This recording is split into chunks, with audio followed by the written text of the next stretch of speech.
Allez, exercice 89 sur des complexes. Alors, on va regarder ça. On prend un entier n supérieur ou égal à 2. Et on note petit z, c'est EI de pi sur n. Ok, alors on prend k, un entier entre 1 et n-1. Il faut déterminer le module, un argument du complexe z puissance k moins 1. Alors, z puissance k moins 1, ça va s'écrire EI de k pi sur n moins 1. Donc l'astuce classique, c'est d'utiliser langue moitié. Donc on va mettre EI k pi sur n en facteur. Et ça va être facteur de EI k pi sur n moins E moins I k pi sur n. Donc on prend langue moitié justement pour faire apparaître ici et là deux inverses. Si c'est un plus, ça sera un cosinus qui va apparaître. Si c'est un moins, ça sera un sinus. Là, en l'occurrence, c'est un sinus. Donc on a toujours notre EI k pi sur n multiplié par 2i sinus k pi sur n. Ok, bon bah ça c'est du module 1. Et ça, on va regarder le signe de ça. Alors, on regarde sur... regardez sur un cercle trigonométrique de sinus. Quand k vaut 0, 6, 0, donc le sinus il est là. Là c'est pi sur 2, et là c'est pi. K plus petit que n-1, c'est-à-dire que kpi est donc k pi sur n va être strictement plus petit que pi et plus grand ou égal à 0. Ah non, on prend k, non, on prend k à partir de 1. Ok. Donc k à partir de 1, donc strictement plus grand que 0. Voilà. Donc, du coup, le module de zk moins 1 c'est égal au module de EI k pi sur n multiplié par 2. Module de i c'est 1 sinus k pi sur n qui est strictement positif. Et c'est donc égal à 2 sinus k pi sur n. Alors maintenant pour un argument, eh ben, on va mettre le... On va l'écrire là. Je supprimerai après. Donc on va avoir le module en facteur. Et ben, I, c'est EI pi sur 2. Donc ça va nous faire du k pi sur n. Sur 2. Voilà, donc un argument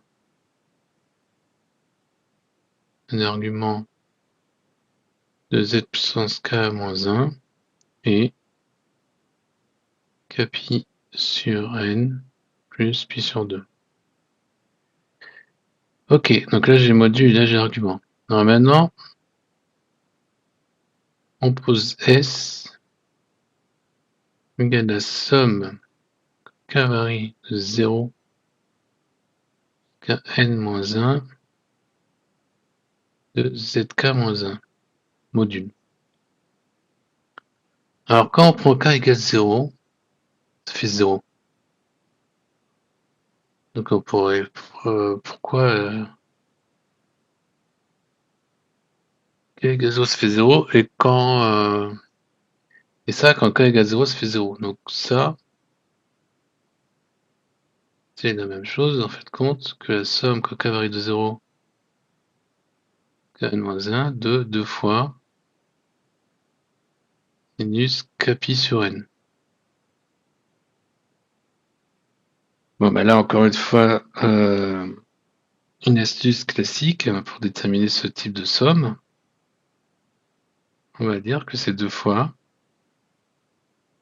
la partie imaginaire de la somme, quand k varie de 0 jusqu'à n-1, de EI capi sur n. C'est là que j'aurais voulu la mettre.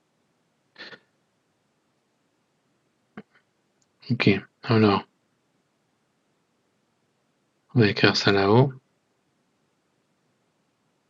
Donc, on a une somme géométrique.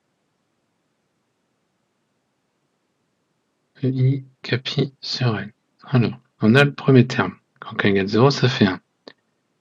Donc, ça va faire 1 moins EI. Il y a n éléments. Donc, ça fait EI pi sur 1 moins EI pi sur n.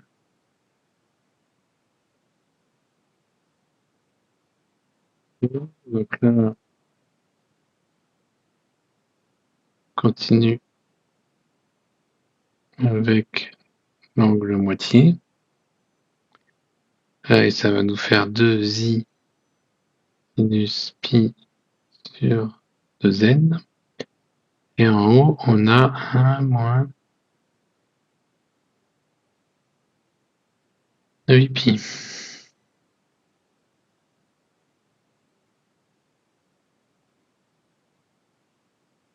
Alors,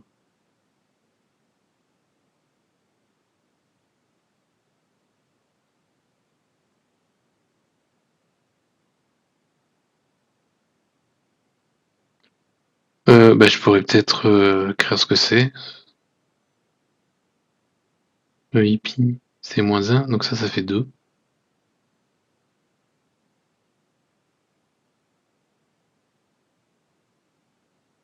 Donc ça fait 2. Donc du coup, voilà. On teste.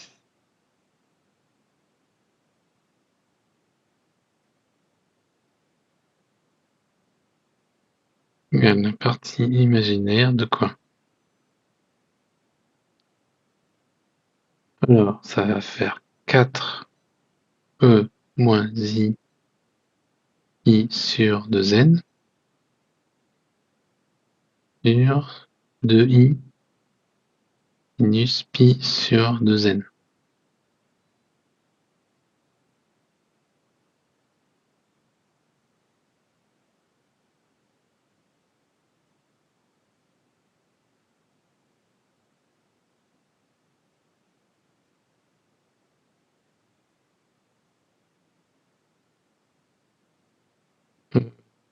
Sinus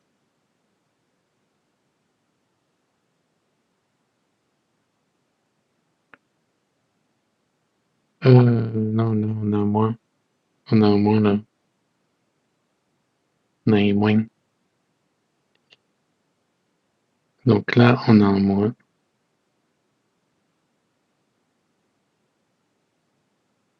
Donc ça, c'est la partie imaginaire de 2 fois e moins i pi sur 2n. Je multiplie par i en haut et en bas. I sur sinus pi sur 2n.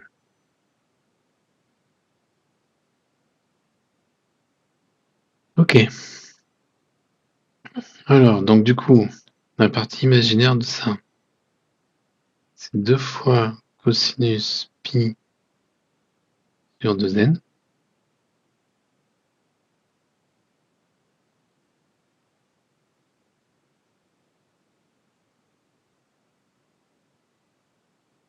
Sur sinus pi sur 2n.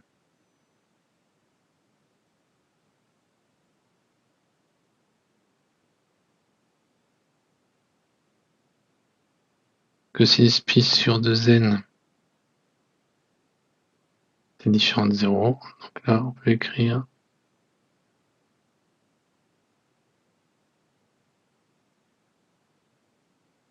Et voilà, si j'ai pas fait d'erreur, ça nous donne ça. Ça termine l'exercice.